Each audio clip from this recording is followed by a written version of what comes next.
Olá pessoal, então hoje a gente vai falar sobre nível de proteção, certo?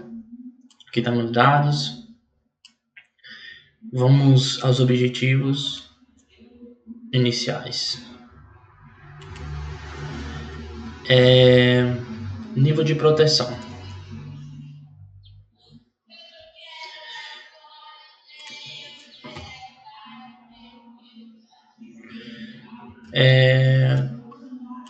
Os níveis de proteção, pessoal, tem como objetivo estruturar a programação orientada a objeto. Ele ajuda o desenvolvedor a gente ter um melhor desenvolvimento e também com o objetivo de facilitar a programação e trazer recursos de acessibilidade das classes, objetos do mundo real, certo? E do mundo da programação.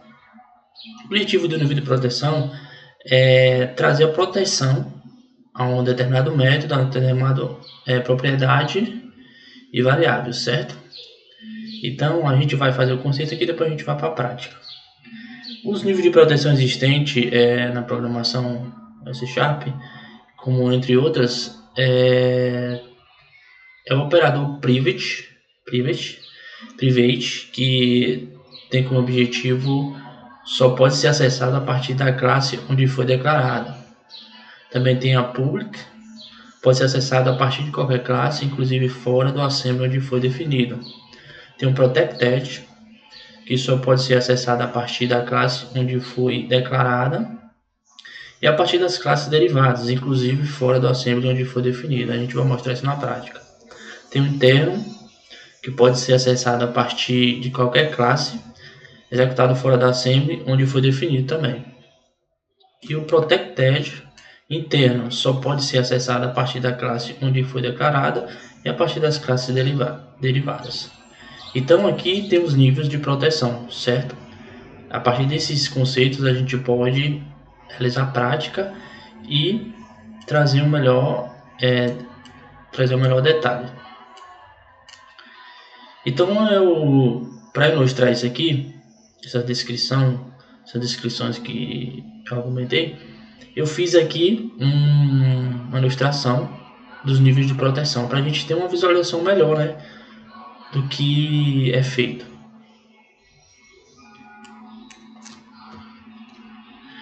Primeiro aqui eu fiz essa ilustração para um nível de proteção de classes, certo? A classe ela tem dois níveis de proteção, a internal e a public, certo? Então, o objetivo da classe é ela ser acessada, porque ela é uma classe, ela é um objeto. Então, a gente, na programação C#, a gente não atribui a private para a classe. Então, ela só tem dois níveis de proteção, internal e public.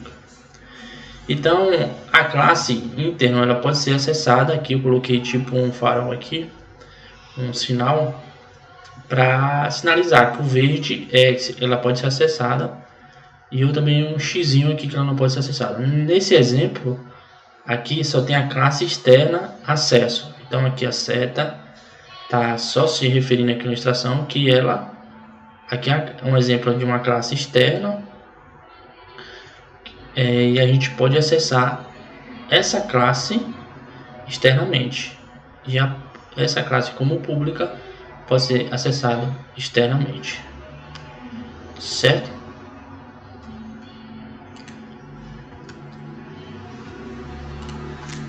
Então vamos agora para um nível de proteção de atributos e métodos. Então vamos para esse nível de proteção aqui. O nível de proteção de atributos e métodos tem como objetivo também acesso ao atributo e suas propriedades. E também aos métodos. Um método ele é feito de procedimentos. E um atributo é uma propriedade, uma variável que pode ser acessada. A gente vai exemplificar isso melhor. Mas aqui a ilustração é a mesma. Conforme aquela descrição que nós falamos, temos como objetivo aqui informar. Esse aqui é o sinal, né? Aqui primeiramente a classe principal de acesso, uma classe main, né? é chamada para acesso à execução das classes. E aqui um exemplo é uma classe ou um atributo ou um método que será executado. Por exemplo, eu declarei aqui private, o atributo lá, certo? É uma classe. Se eu executar ela na classe principal de acesso, classe principal, ela, por exemplo, eu posso chamar esse atributo aqui na classe principal. Então, ela é visível na classe principal, conforme a descrição. Já na classe externa, eu não consigo visualizar esse atributo, certo? E nas classes derivadas externa, o acesso, eu também não consigo enxergar esse atributo. Classe derivada externa. Aí eu coloquei aqui, classe principal, acesso dela eu consigo. Já nas classes externas, o acesso eu não consigo. Já nas classes derivada externa, eu não consigo esse acesso também para o nível de proteção private. Para o nível de proteção pública, né, neste caso já é mencionado aqui, eu consigo acessar ela publicamente.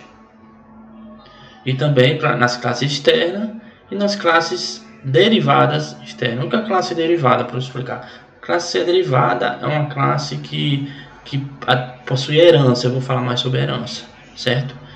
Então, o nível de proteção pública, para um determinado atributo, eu consigo acessar.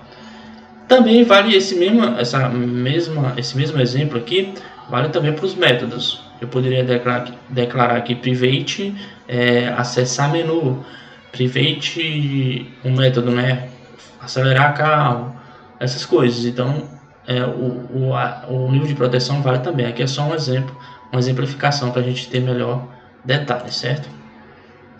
Então vamos aqui para o atributo protected. Nesse caso, na classe principal, eu consigo enxergar ela neste caso. Então, é visível.